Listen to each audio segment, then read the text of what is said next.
तो एक वीडियो आई है ये रामपाल वालों की। इसमें ये कुछ न कुछ सवाल उठा रहे हैं, कुछ न कुछ बोल रहे हैं। और गुरु रामपाल जी महाराज आपके बाप की उम्र के हैं। क्या आपके गुरु ने आपको कॉमन सेंस नहीं सिखाई कि अपने से बड़ों का नाम रिस्पेक्ट के साथ लेना चाहिए? क्योंकि सर देखिए, आज पृथ्वी पर हजारों संत हैं और किसी भी संत का ज्ञान जो है एक दूसरे के साथ मैच नहीं करता। ये देखो झूठ नंबर दूसरा, यहाँ कह लो अज्ञानता। क्यों नहीं मैच करता भाई, जब आपको इस चीज का पता ही नहीं है। जब आप मैच करवा के दिखा दो ना किस किस का मैच होता है। कबीर साहब कहते कोटि नाम संसार में इनसे मुक्ति ना होए, और सार नाम मुक्ति का दाता जिसको जानत नहीं कोई। यानी कि ये कि शिवदयाल जी का कोई गुरु नहीं था।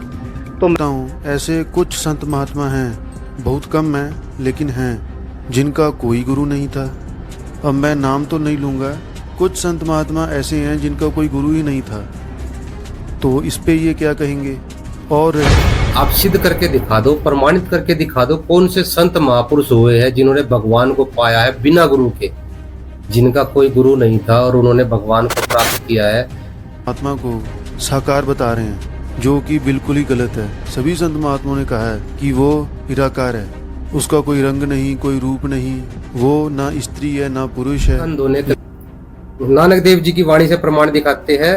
पन्ना नंबर 1257 पे है, गुरु ग्रंथ साहिब सरीरू।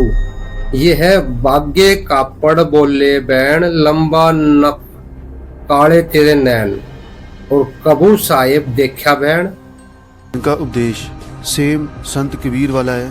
जो बातें, जो उपदेश कबीर साहिब ने दिया है वही उन्होंने दिया है। लेकिन इन जो है राधा स्वामी जी जो है हुक्का पीते थे। इनकी किताबों में लिखा हुआ है राधा स्वामी जी हुक्का पीते थे। देखिए कबीर साहब ने तो हुक्का और तंबाकू का बहुत ज्यादा विरोध किया है, और राधा स्वामी जी जो है शिवदयाल जी हुक्का पीते थे। तो कबीर ਦੇ ਹੁੱਕਾ ਪੀਣ ਦੇ ਪਿੱਛੇ ਕੀ ਕਾਰਨ ਸੀ?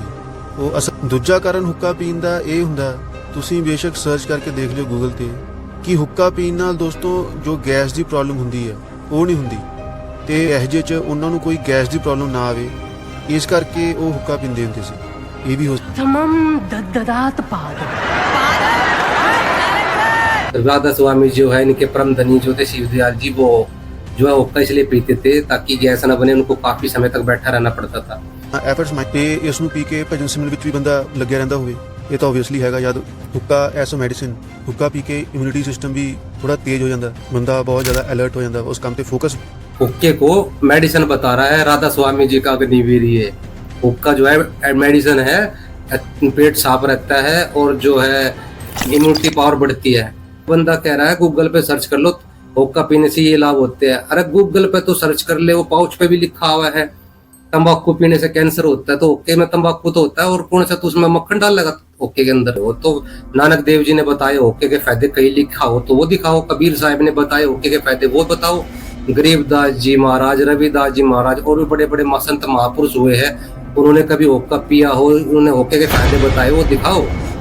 आज इनका पर्दाफाश मैं करने वाला हूँ एक बार फिर से, कुछ पुरानी क्लिप्स दिखाकर।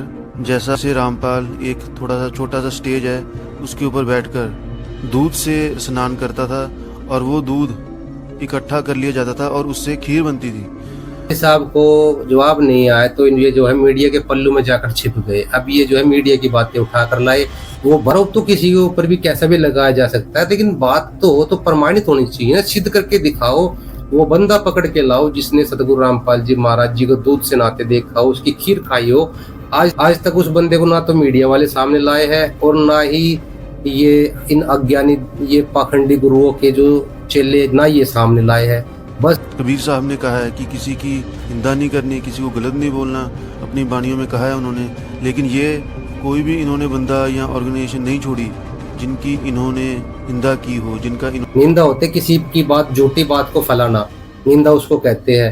सच बोलना और पाखंड का विरोध करना निंदा नहीं होती। अगर ये निंदा है तो ये निंदा तो कबीर साहब ने की है। देख लो, अब कबीर साहब ने कहा है, हिंदुओं को भी कहा है कि पत्थर पूजे हरी मिले तो मैं पूजू पहाड़, और इससे तो चक्की भली जिससे पीस खाए संसार। तो कहते हैं मुसलमानों की कि कंकड़ पत्थर जोड़ के मस्जिद लिया चिनाए, और ताचड़ मुल्ला बांग दे बहरा हुआ खुदाए। ये कंकड़ पत्थर जोड़ के अरिया मस्जिद बना लिया, और ऊपर मुल्ला जो बांग दे रहा है, अजान दे रहा है, कि वो अल्लाह जो बहरा है उसको सुनाई नहीं देता। अगर निंदा कहते हो आप लोग, तो निंदा तो कबीर साहब ने कर दी। बुलेट प्रूफ चैम्बर की सच्चाई साल 2006 के छापों में सामने आई थी, जहां हाइड्रोलिक लिफ्ट के जरिए चलने वाले रामपाल के ऐसे 8 सिंहासन मिले थे।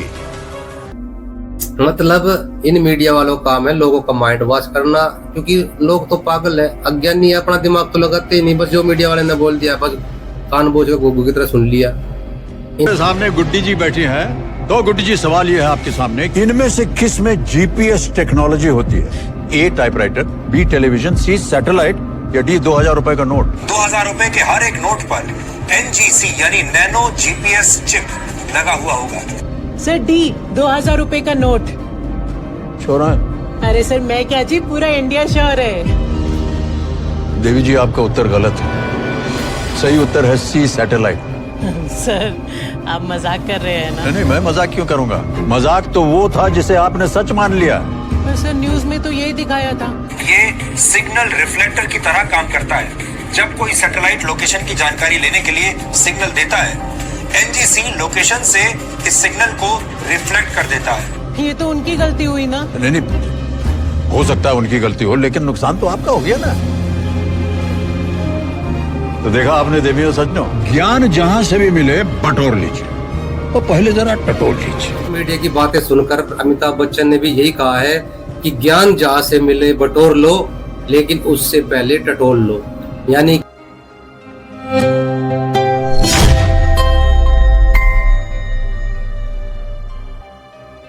तो एक वीडियो आई है ये रामपाल वालों की, इसमें ये कुछ न कुछ सवाल उठा रहे हैं, कुछ न कुछ बोल रहे हैं, और साथ में हमारे राजस्वामी बंदे भी यहाँ गए थे, सत्संगी बंदे। पहली बात तो मुझने देखा होगा कि मैंने पहले भी 2 वीडियोस इस पर बनाई हैं, रामपाल और उसके फॉलोअर्स पर। ऐसी दंडवतम गोविंद गुरु बंधु अवजन सोए, पहले भाई प्रणाम 3 नमो जो आगे हो, सभी को राम राम सत साहेब। क्या रामपाल रामपाल कर रहे हो क्या भाई? आपको इतना भी नहीं पता सदगुरु रामपाल जी महाराज आपकी बाप की उम्र के हैं? क्या आपके गुरु ने आपको कॉमन सेंस नहीं सिखाई कि अपने से बड़ों का नाम रिस्पेक्ट के साथ लेना चाहिए?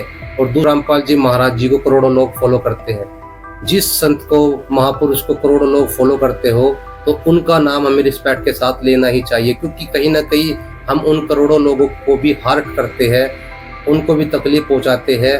किसी संत का नाम हम रिस्पेक्ट के साथ अगर नहीं लेते हैं, आदर के साथ। देखो, ज्ञान चर्चा सवाल जवाब होते हैं, तर्क वितर्क होते हैं, इसका मतलब ये नहीं कि आप बदतमीजी के साथ किसी का नाम लोगे। और हमने भी राधा स्वामी जी के ऊपर 2 वीडियो बनाई है, लेकिन हमने बड़ी ही रिस्पेक्ट के साथ उनका नाम लिया है। राधा, इनके गुरु गुरविंदर सिंह जी का नाम हमने बड़ी रिस्पेक्ट के साथ लिया है।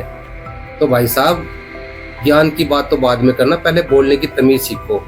ही रिव्यू वीडियोस जो ये उल्टा सीधा बोलते हैं। खैर, तो आज इस वीडियो पर हम रिव्यू करेंगे, क्लैरिफिकेशन वीडियो हो सकती है ये। और आपको पता है कि रामपाल वालों का खुद का गुरु जेल में बैठा है, जिसके ऊपर कितने ही चार्जेस लगे हैं, वो यहाँ ज्ञान बांट रहे हैं। तो आओ देखते हैं ये वीडियो। देखिए, मैंने संत रामपाल जी महाराज जी का सत्संग सुना, पर मैंने ये पहले ऐसे संत देखे जो प्रत्येक धर्म की निंदा कर रहे हैं और प्रत्येक संतों के ऊपर टीका टिप्पणी कर रहे हैं, उनके ज्ञान को गलत बता रहे हैं। और आज ये सत्संग में बता रहे थे कि राधा स्वामी पंथ जो है ये तो बिल्कुल झूठा है, इनके गुरु जो है इनको तो ज्ञान ही नहीं है।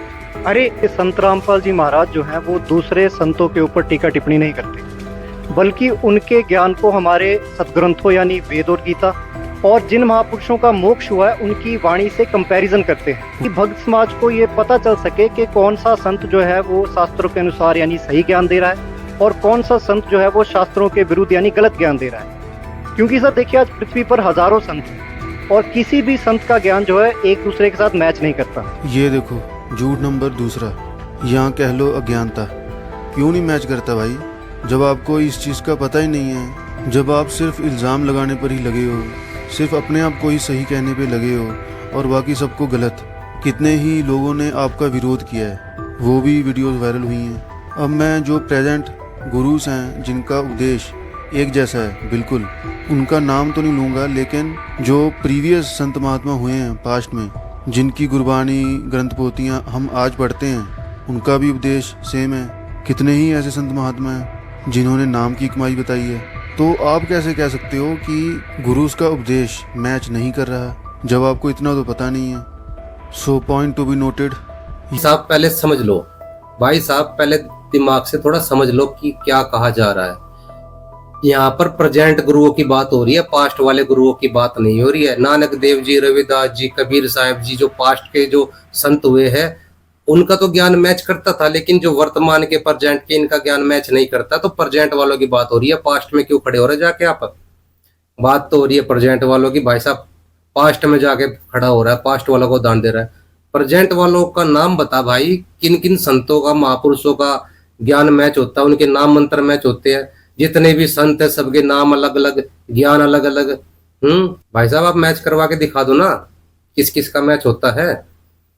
कबीर साहब कहते हैं, कोटि नाम संसार में इनसे मुक्ति ना होए, और सार नाम मुक्ति का दाता जिसको जानत नहीं कोई। यानी करोड़ों नाम संसार में है और सार नाम मुक्ति का दाता, वो सार नाम मुक्ति का दाता है। कि भाई नाम कोई 500 का नोट नहीं है कि सबका एक जैसा ही होगा। नाम की कमाई बताइए, नाम भी सबके अलग अलग है। अब अगर गेहूं की फसल पैदा करनी है तो गेहूं ही बोना पड़ेगा। कीकर का बीज बोने से गेहूं नहीं उगा करते। कबीर साहब कहते, करता था तो क्यों रहा, अब करी क्यों कब पछताए, और बोए पेड़ बबूल का अमवा कहाँ से पाए। बबूल का पेड़ बोने से आम नहीं लगा करते, ठीक है, तो वो तो आम का ही बीज लेना पड़ेगा। तो नाम मंत्र जो है वो बीज होता है, मूल होता है। ठीक, सार शब्द को लेकर के हमने पूरी एक वीडियो बनाई है, ये वीडियो जा करके देखिए सार शब्द क्या है। इसमें हमने पूरे प्रमाण के साथ कबीर साहब जी, नानक देव जी ने कौन से मंत्र का जाप किया, पूरे प्रमाण के साथ नाम की कमाई, किस नाम की कमाई करनी चाहिए, कौन सा वो शब्द है जिससे मोक्ष होगा, पूरा क्लियर बताया। ये वीडियो जाकर देखिए। राधा स्वामी वाले कहते हैं कि शब्द तो आपके अंदर है, ध्यान लगाओ, शब्द मिल जाएगा, प्रकट हो जाएगा। जैसे कोई कहे घी के, जैसे कोई कहे दूध के अंदर घी है, घी निकाल लो, तुम्हारे दूध के अंदर घी है, तो दूध के अंदर तो घी है, सबको पता है, लेकिन वो निकलेगा कैसे? जामन होगा, जामन होगा तभी तो दही जमेगी और तभी तो घी निकलेगा। उसमें नींबू न छोड़ दोगे तो फिर तो निकल लिया घी। तो रियल मंत्र जो है वो जामन होता है। और जितने भी ये धन सतगुरु वाले, राधा स्वामी वाले और जितने भी ये गुरु है, ये नींबू लिए बैठे। नींबू, ये तो नींबू नचोड़ते ही दूध फटेगा, यानी ये मानव जीवन बर्बाद होगा। घी तो निकलने से रहा, यानी वो शब्द तो प्रकट होने से रहा। तो जामन जो है वो सतगुरु रामपाल जी महाराज जी के पास है वर्तमान में, उनसे जाकर ले लीजिए। और उन्होंने प्रूफ करके दिखाया है कि यही जामन जो है नानक देव जी के पास था, यही कबीर साहब के पास था, और यही गरीबदास जी को मिला था। तो इस जामन की पहचान भी उन्होंने बताई है। हमने जो वीडियो बताई है सार शब्द, ये वाली वीडियो आप जा करके जरूर देखिए। प्रमाण ये दूसरी बात इन्होंने गलत बोल दी है। तो भगत समाज कैसे पता करे कि कौन सही कह रहा है और कौन गलत कह रहा है? तो इस लिहाजे से संत रामपाल जी महाराज तो परोपकार कर रहे हैं भगत समाज पर, उनका काम आसान कर रहे हैं। कैसे आसान कर देंगे भाई जेल से, ये बताना जरा। खुद का तो काम उनका मुश्किल हुआ बैठा है। भाई साहब जो ये आजादी की सांस ले रहे हो ना, इस आजादी के लिए भी बहुत से महापुरुषों ने, शहीदों ने जेल काटी है। ठीक है, जेल में जो उनके जेल जाने से ही आजादी मिली है।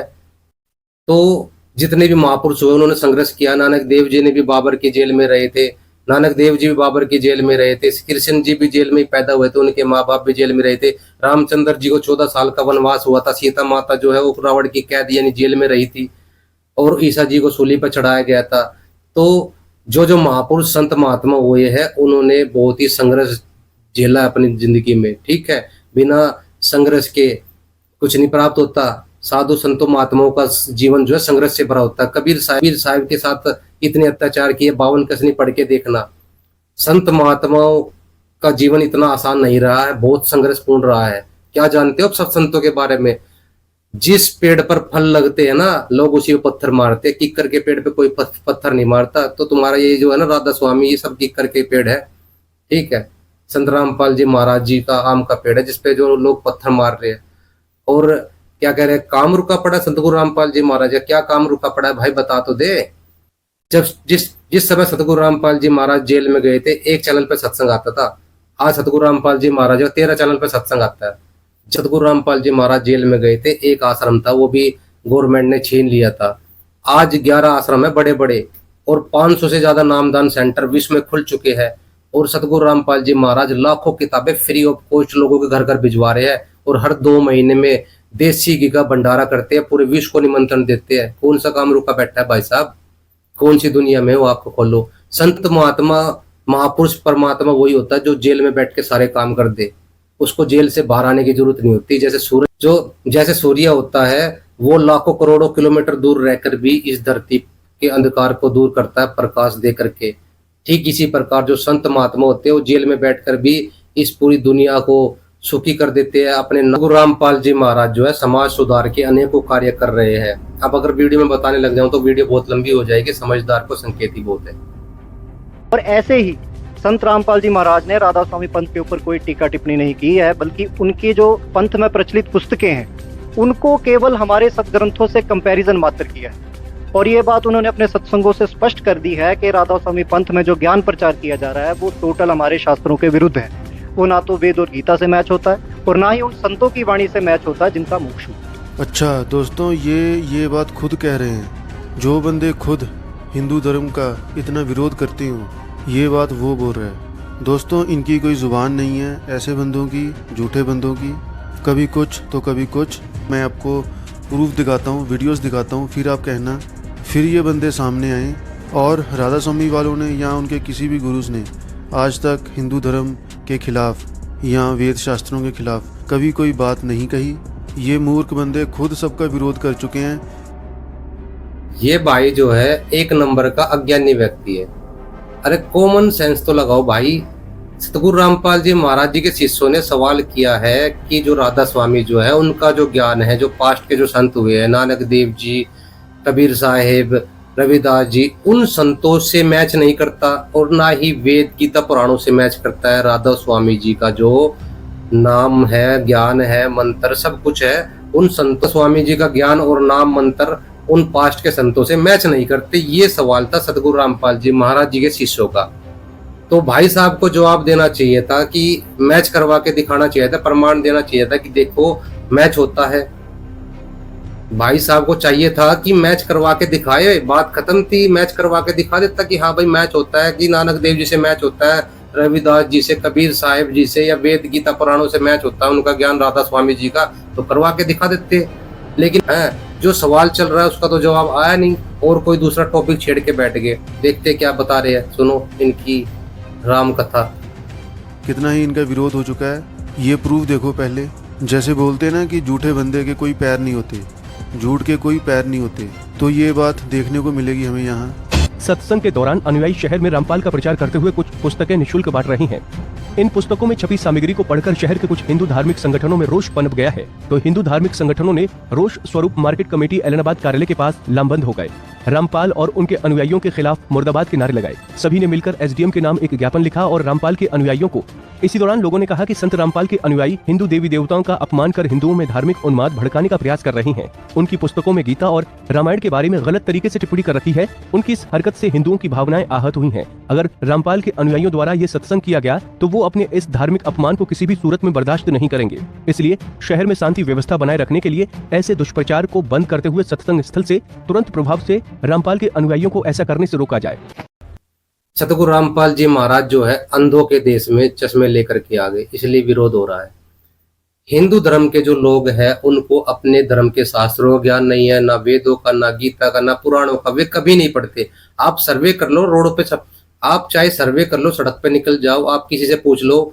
अगर आप 100 लोगों से पूछोगे कि गीता में कितने अध्याय, कितने श्लोक है, उनमें से मुश्किल से 5 भी मुश्किल से बता पाएंगे। तो जब हिंदू धर्म के लोगों को अपने वेद गीता पुराणों का ज्ञान नहीं है, उन्हें वो कभी पढ़े ही नहीं है, और सतगुरु रामपाल जी महाराज ने उनको पढ़ा दिया, दिखा दिया कि भाई किताबों में ये लिखा है, और जो ये धर्मगुरु है हिंदू धर्म के कथावाचक है, ये नकली धर्मगुरु, ये वेद गीता पुराणों के खिलाफ अब तक ये जो है वेद गीता पुराणों के अपोजिट पढ़ाते हुए आए हैं।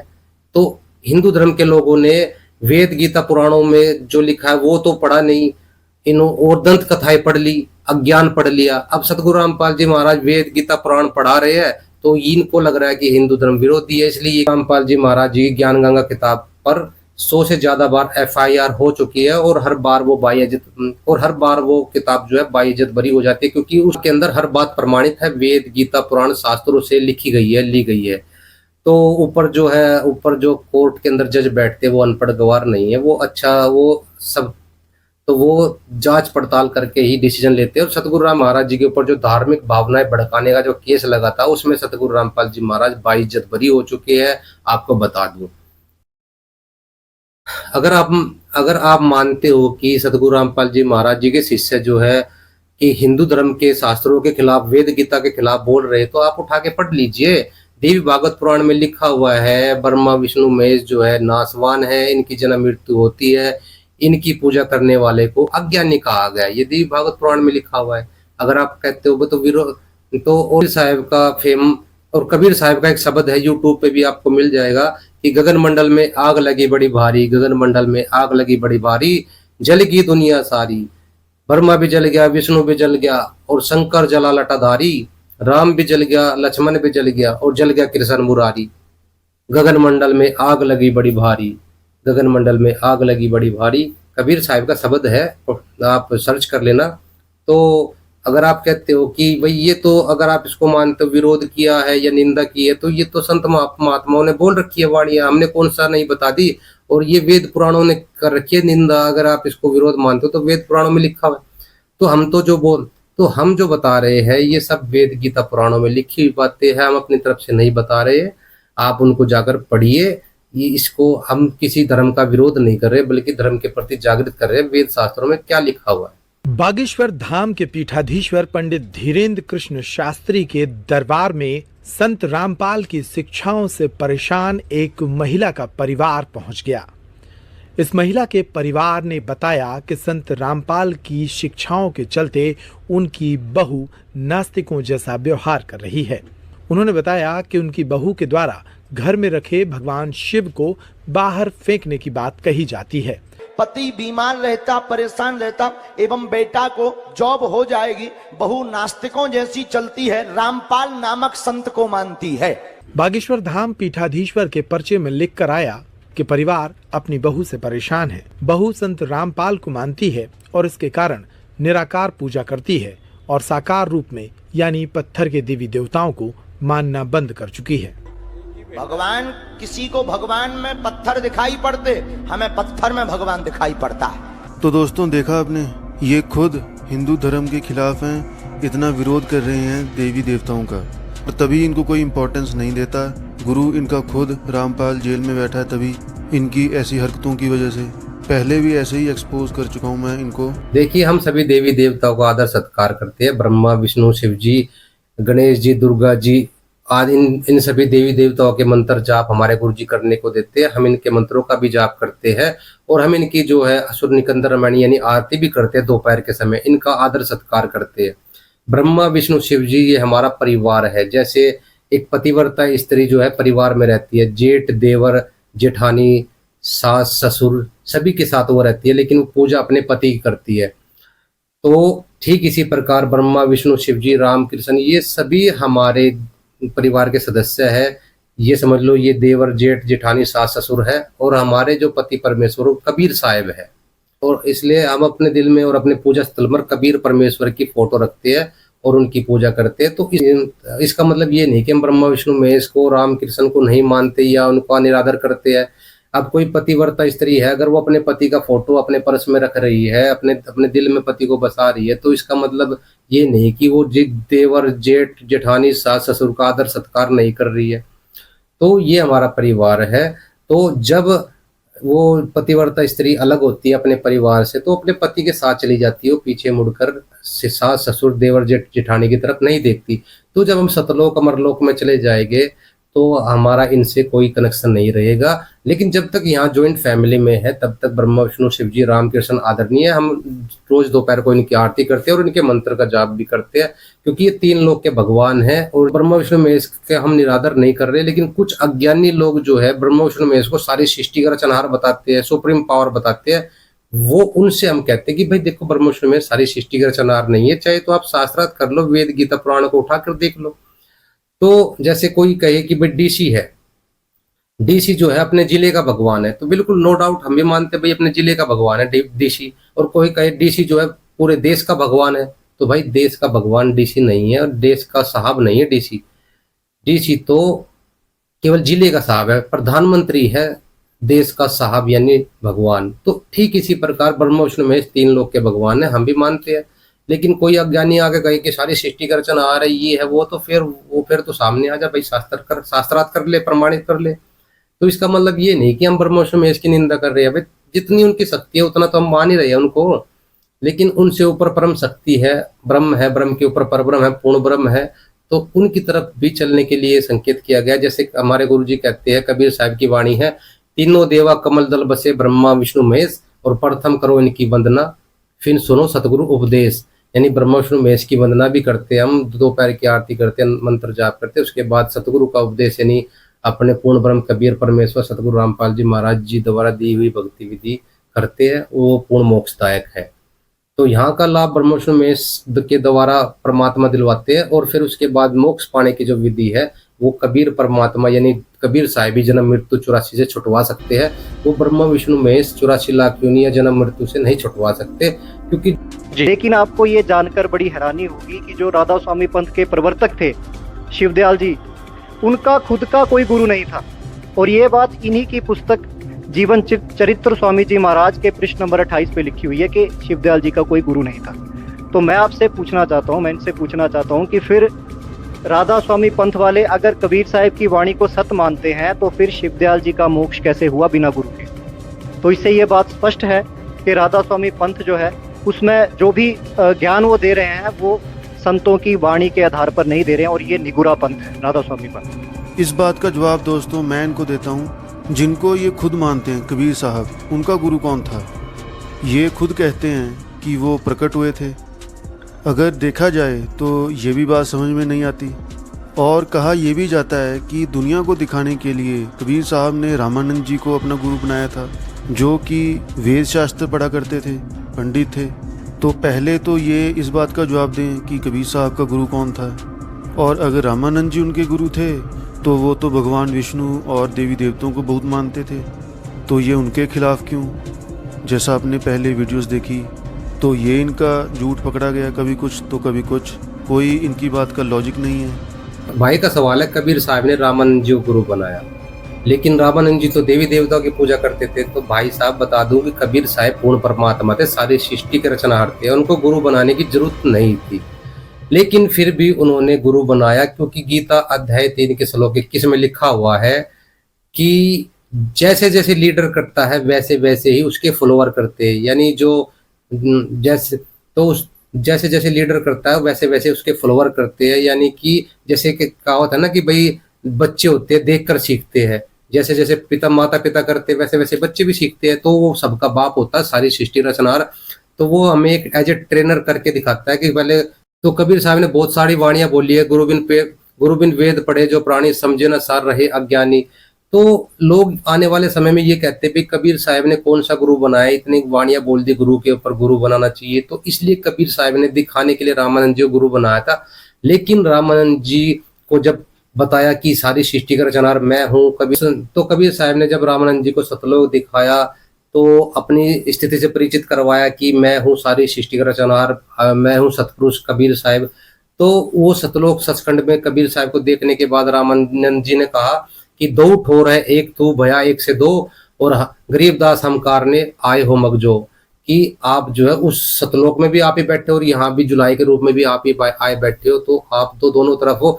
तो जब कबीर साहब को जान लिया रामानंद जी ने, तो रामानंद जी ने जो है पुरानी पूजाएं त्याग दी थी, वो जो देवी देवताओं की पूजा छोड़ दी थी। उसके बाद वो जो है कबीर साहिब से नाम उपदेश लेकर के रामानंद जी ने अपना कल्याण करवाया। वो शिष्य साहब रामानंद जी के गुरु यानी भगवान थे। तो कबीर साहब ने ये कहा था कि जगत की नजरों में आप मेरे गुरु होगे, क्योंकि आने वाले समय में लोग ये कहेंगे कबीर साहब ने कौन सा गुरु बनाया था। गुरु शिष्य की परंपरा को बनाए रखने के लिए तो आप भविष्य में मेरे गुरु होगे। तो रामानंद जी ने कहा कि जैसा आदेश है परमात्मा।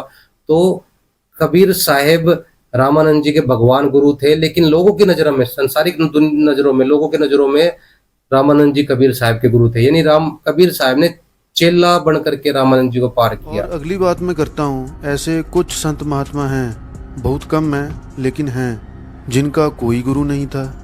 अब मैं नाम तो नहीं लूँगा, कुछ संत महात्मा ऐसे हैं जिनका कोई गुरु ही नहीं था। तो इस पे ये क्या कहेंगे? और रही बात स्वामी जी की, तो सार वचन में ये लिखा गया है कि उनका तुलसी साहब हाथरस वाले उनसे बहुत प्रेम था, उनसे मिलते रहते थे, और आपका परिवार उनके भी वो गुरु थे तुलसी साहब जी हाथरस वाले, जिन्होंने नाम की कमाई बताई है, नाम का उपदेश दिया है। तो इन दोनों बातों का इनके पास क्या जवाब है? जो भाई साहब आप सिद्ध करके दिखा दो, प्रमाणित करके दिखा दो, कौन से संत महापुरुष हुए हैं जिन्होंने भगवान को पाया है बिना गुरु के, जिनका कोई गुरु नहीं था और उन्होंने भगवान को प्राप्त किया है? कौन से ऐसे कौन से ऐसे संत महापुरुष हुए हैं? उनका प्रमाण दीजिए, बताइए, उनका नाम शर्मा क्यों रहे हो? अरे बता तो दो। नहीं बताऊंगा, नहीं बताओ चल रही है। कुछ पता भी है तुम्हें? भाई साहब को कुछ पता नहीं है, मैं नहीं बताऊंगा, नहीं बताऊंगा, नहीं बताऊंगा। अरे जब तुम्हें कुछ पता होगा जब भी तो बताओगे, तुम्हें पता ही नहीं कुछ। भाई प्रमाण के साथ बता दो कौन से ऐसे संत महापुरुष हुए जिनका कोई गुरु नहीं था। नानक देव जी हुए, उनके भी गुरु थे, गुरु ग्रंथ साहिब में लिखा हुआ है। कबीर साहिब उनके गुरु थे, और रविदास जी के भी गुरु थे हुए हैं, और कबीर साहिब ने भी गुरु बनाया। यानी रामकृष्ण से कौन बड़ा, उन्होंने भी गुरु कीना। तीन लोग के वे धनी गुरु आज्ञा दीना कि रामकृष्ण ने भी गुरु बनाया। तो वही तो ऐसा कौन सा महापुरुष हुआ है जिसने गुरु नहीं बनाया? प्रमाण के साथ सिद्ध करके दिखाओ। खाली सुक्की सुक्की बोलने से कोई फायदा नहीं है भाई साहब। भाई साहब का कहना है शिव दयाल जी यानी राधा स्वामी, जो हेड ऑफ डिपार्टमेंट है राधा स्वामी के, शिव दयाल जी, जिनका कोई गुरु नहीं था, इनका ये कहना है कि वो जो है तुलसीदास हाथरस वाले से मिलते रहते थे। तो क्या मिलने जुलने से गुरु हो जाता है क्या कोई किसी का? ये कहा पढ़ लिया आपने? प्रमाणित करके दिखाओ, कौन सी किताब में लिखा है तुलसीदास हाथरस वाले उनके गुरु थे? ऐसे तो ना जाने रोज लोग किससे किससे मिलते हैं। तो क्या जो भी जिससे भी मिलेंगे वो उनके गुरु हो गए क्या? गुरु बनाने के लिए नाम दीक्षा लेनी पड़ती है, और उनके चरणों में बैठकर ज्ञान लेना पड़ता है, स्वीकार करना पड़ता है गुरु। और आपकी किताब शिवदयाल और आपकी किताब में, राधा स्वामी वालों की किताब में सीधे सीधे लिखा हुआ है कि उन्होंने कोई गुरु नहीं बनाया था, ना ही उन्होंने किसी से परामर्श लिया था। आप अपने आप ही लिपापोती कर रहे हो भाई साहब अपने अज्ञान के ऊपर। स्वामी जी महाराज राधा स्वामी ट्रस्ट स्वामी बाग से, राधा स्वामी दयाल की दया, राधा स्वामी साहेब जीवन ट्रीतर स्वामी जी महाराज, लेखक लाला प्रताप सिंह सेठ, ये शिवदयाल जी का छोटे भाई थे, 3 भाई थे ये, सबसे छोटा ये प्रताप सिंह सेठ था। प्रकाशक राधा स्वामी ट्रस्ट स्वामी बाग आगरा। ये दिखाते हैं स्वामी जी का कोई गुरु नहीं था। ये देखिएगा पृष्ठ 28 पे, जीवन चरित्र स्वामी जी महाराज, पृष्ठ 28 पे, स्वामी जी महाराज का कोई गुरु नहीं था, और न किसी से उन्होंने परमार्थ का उपदेश लिया। ठीक है, कि एक लॉजिक है और इनके पास कोई लॉजिक नहीं। अब सुनता जो इन्होंने कही कि वहाँ कबीर साहब हैं, ऊपर से ये उस परमात्मा को साकार बता रहे हैं, जो कि बिल्कुल ही गलत है। सभी संत महात्माओं ने कहा है कि वो निराकार है, उसका कोई रंग नहीं, कोई रूप नहीं, वो ना स्त्री है ना पुरुष है। अंधों ने कभी भगवान को नहीं देखा, परमात्मा को नहीं देखा। वे जो लोग हैं वे परमात्मा को निराकार बताते हैं, निराकार बता रहे हैं कि भगवान का आकार नहीं है। अरे पूछो उनसे जिन्होंने भगवान को देखा, परमात्मा को देखा, इन आंखों से देखा, उन्होंने बताया कि उसके नाक भी है, आंखें भी है, और वो चलता भी है, बोलता भी है। उनसे देखो, बोलता भी है। तो उनकी वाणी को पढ़ो जिन्होंने भगवान को देखा, जो आंखों वाले थे। अंधों की बातों पे विश्वास किए बैठे हो, प्रमाण देखो।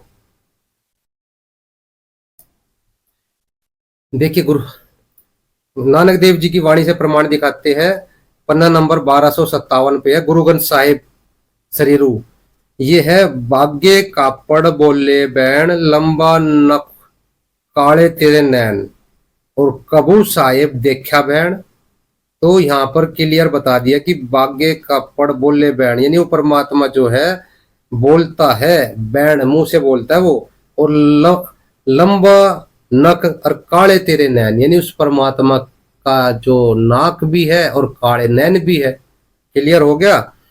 और 566 और 567 पन्ना पे लिखा हुआ है कि वड्डा साहिबू है आप पे अलग अपारा। 566 567 पन्ना पे लिखा हुआ है, वड्डा साहिब है आप ही अलग अपारा, तेरे बंके लोयने दंत रिसाला, सोने नक जिन लंबड़े वाला। तो यहाँ पर उनके उस परमात्मा के दांत भी बता दिए और नाक भी बता दिया, और कंचन काइवा सुइने की डाला और बंके लोहिनी दंत रिसाला, तेरी चाल सुहानी मधुराणी वाणी, सारंग जीव पगु पुगु धरे ठिमी ठिमी, आपे आपू सदुराए। कि यहाँ पर क्लियर बता दिया कि उस परमात्मा के दांत भी है और उसकी वो चाल भी चलता, बहुत मधुर चाल चलता है, वो जैसे सारंग पक्षी चलता है ना ठुमक ठुमक कर, ऐसे वो परमात्मा जो है बहुत ही प्यारी चाल चलता है। और वो वाणी भी बहुत मधुरानी, बहुत मधुर वाणी बोलता है वो परमात्मा। सारंग जीव पग धरे ठिमी ठिमी, आपी आपो सदुराए, विनवती नानुकु दास, हरि का तेरे चाल सुहानी मधुरानी वाणी।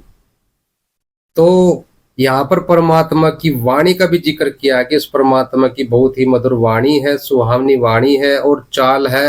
हरि का अर्थ होता है, यहाँ पर हरि का अर्थ जो है परमात्मा है, वाहेगुरु है, ना कि विष्णु जी है। हरि का अर्थ जो है परमात्मा वाहेगुरु से लिया गया है, यहाँ पर विष्णु जी की तरफ संकेत नहीं है। जैसे गोड, गोड का अर्थ भगवान होता है, परमात्मा होता है, ऐसे हरि का अर्थ भी भगवान परमात्मा होता है। सतगुरु रामपाल जी महाराज भी कहा अंधों के देश में चश्मे लेकर के आ गए। रामपाल जी महाराज ये ज्ञान हर तरह से प्रमाणित है। एक एक बात सतगुरु रामपाल जी महाराज बोलते हैं, प्रमाण के साथ बोलते हैं, प्रमाण के साथ, इसलिए उनको कोई भी झूठा साबित नहीं कर पाया। उनके ज्ञान से तो सतगुरु रामपाल जी महाराज जी को कोई हरा नहीं पाया, झूठा साबित नहीं कर पाया। तो झूठे लोगों ने, नकली लोगों ने उनको जो है जेल में बंद करवा दिया, क्योंकि यही होता है जब ज्ञान से इंसान हार जाता है तो वो लठों का सहारा लेता है, राजनेताओं मंत्रियों के पैर पकड़ता है। तो उन्होंने जो है सतगुरु रामपाल जी महाराज जी को जेल में डलवाने के लिए इन मंत्रियों के पैर पकड़ लिए। लेकिन ये सिर्फ कबीर साहब को ही परमात्मा कहते हैं, जो कि कबीर साहब ने कभी कहा ही नहीं है। कबीर ये जो राधा स्वामी वाले हैं ये महाज्ञानी लोग, ना तो इन्होंने वेदों को पढ़ा, ना इन्होंने गीता को पढ़ा, ना पुराणों को, और संतों की वाणी से तो परिचित ही नहीं है। ये नानक देव जी की वाणी से परिचित नहीं है। ये भाई साहब कह रहा है कि कबीर साहब को परमात्मा बताते। कबीर साहब ने कभी अपने आप को परमात्मा नहीं कहा, भगवान नहीं कहा। कबीर सागर पढ़ा है भाई साहब, पढ़ना कबीर सागर में लिखा हुआ है, ये देखिए प्रमाण के साथ दिखाते हैं। सागर है संपूर्ण 11 भाग, खेमराज श्री कृष्णदास, प्रकाशन बम्बई से हम इसके आते हैं बोध सागर, कबीर चरित्र बोध पे आते हैं 1817 पेज पे। तो इसमें ये तब बादशाह ने कबीर साहिब से पूछा, शाह सिकंदर बोलता, कह कबीर तू कौन, गरीबदास गुजरे नहीं कैसे बैठा मौन।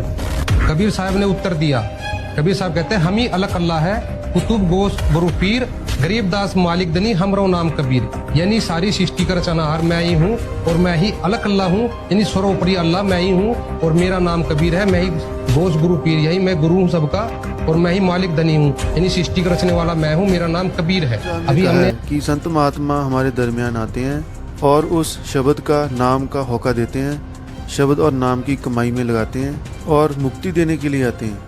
लेकिन ये सिर्फ कबीर साहब को ही परमात्मा बताते हैं और बाकी संतों में इन्होंने कमियां निकाली हैं। ये भी वीडियोस इन्होंने वायरल की हैं।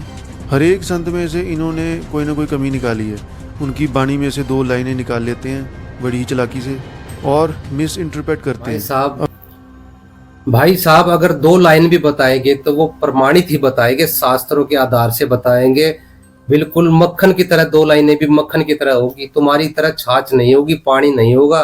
तुम जो पूरी किताबें तुमने भर दी, सारा का सारा शास्त्र विरुद्ध ज्ञान है, वेद गीता विरुद्ध है, संतों की वाणियों के विरुद्ध है। तुम्हारी की तरह मनगढ़ंत कहानियां नहीं लिखते। 2 लाइनें भी बताएंगे ना, वो भी प्रमाणित बताएंगे। वेदों में भी सैकड़ों जगह लिखा है परमात्मा साकार है, सह शरीर है, उसका नाम कबीर है। देखिए प्रमाण। ऐसा बात है कि जो परमात्मा है वो साकार ही है। संत रामपाल जी महाराज अपनी तरफ से कुछ नहीं कहते, वो सभी पवित्र धर्म की सदग्रंथों से प्रमाणित करके बताते हैं। जैसे संत रामपाल जी महाराज ने पवित्र वेदों में से यजुर्वेद है, उसका अध्याय 5 के मंत्र 1 में वहाँ पे 2 बार प्रमाण है कि उस परमात्मा का शरीर है। इसके अलावा भी ऋग्वेद है, उसके मंडल नंबर 9 सूक्त 82 के मंत्र 1 और 2 में प्रमाण है कि वो परमात्मा सतलोक में सिंहासन पर राजा के समान दर्शनीय है और